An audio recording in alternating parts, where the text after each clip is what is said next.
the number of persons accompanying a candidate for submission of nomination has been restricted to 2. And the number of vehicles is also restricted to 2. Candidates later on can also seek electoral certification digitally, besides filling the nomination form and affidavit online, and the printout submitted to the RO. But as I said, these rights can be accessed offline also. Security money can also be deposited on the online board. Door-to-door campaigning has been restricted to 5 persons, including the candidate. Road shows are allowed, subject to the convoy being broken after every 5 vehicles. Ultimately, it is for the district magistrates, called collectors, called deputy commissioners, and their police counterparts, SPs, deputy commissioners, commissioners, IGs, who have to kind of finally take a view from situation to situation. But as I said, broad guidelines are there. DOs shall identify, which they have already done, the available grounds for the meetings. And DOs have been instructed, COs have been instructed to print a list of those grounds district-wise in the English as well as vernacular papers, so that people are aware which grounds are available in which state. To the best of my knowledge, the CEOs have started doing it in their respective states. Otherwise, now that the announcement is made today, they will do it in the next 2-3 days. Adequate CAPF deployment shall be ensured during elections. All critical vulnerable polling stations have already been identified, and adequate numbers of CAPF will be deployed in such critical booths. Advanced teams are already deployed in these states and UTs. One day a news item came that some advanced teams have been sent only to West Bengal. Then we released a press release that they were in fact sent on the very day to all the 5 states. So it was not that the teams were sent only to West Bengal, so I don't know where it came from. In any case, you are aware that to ensure optimum use of CAPF, because wherever we go we are told that the state administration, and this is uniformly said by the local representatives, that the state police, they do their own bit and they do not let the CPF go to the critical stations, etc. So we issued a circular dated 8th February 2021, which is already in the knowledge of all of you practically, but I'll Shefali ji request her that it should also be separately loaded on the website so that everybody can see it. That circular says that now there will be a committee comprising of CEO, state police nodal officer and state CAPF coordinator to jointly work out the election security plan and ensure randomization of the security personnel. Force deployment plans of states and UTs shall be vetted by special general and police observers. For district deployment plans, both general and police observers will have it.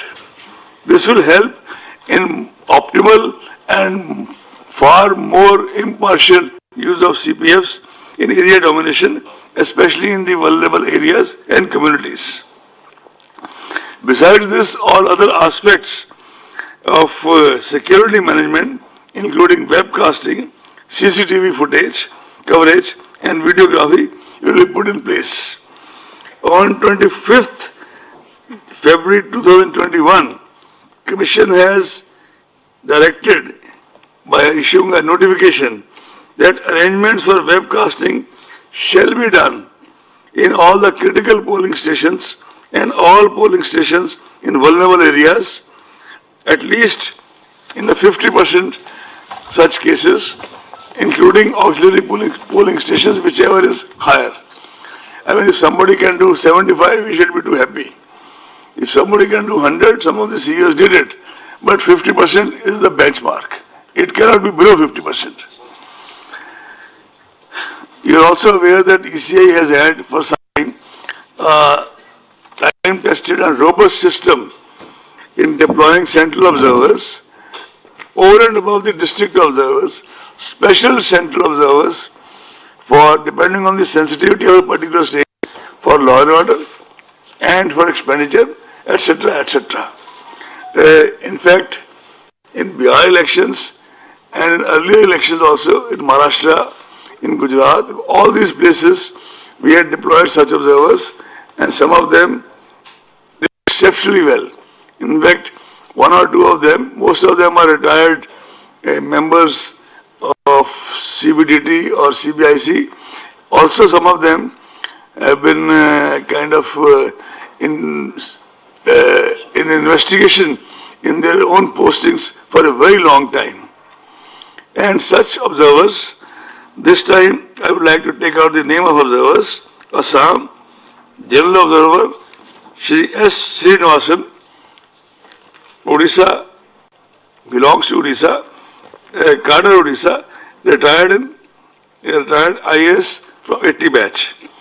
West Bengal, Shri Ajay Naik, 84 batch, retired. He used to be our CEO in Bihar and one of the best CEOs the Commission ever had. Not that we have dearth of them, but he was one of the best of the best.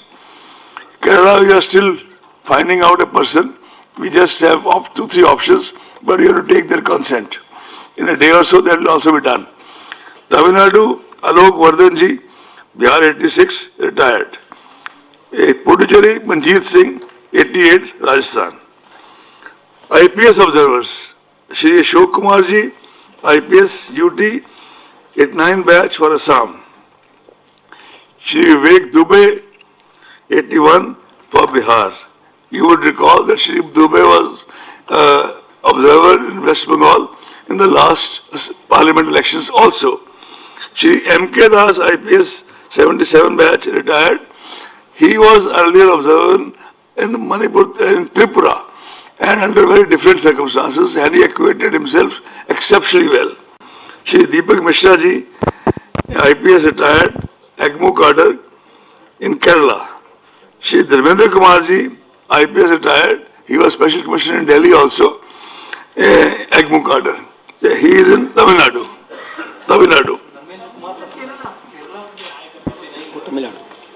Shri Dharmendra Kumar is from Tamil Nadu. Kerala, I am telling you. Kerala, Shri Deepak Mishra. IPS retired from 84 AGMO. No. MK Das is West Bengal.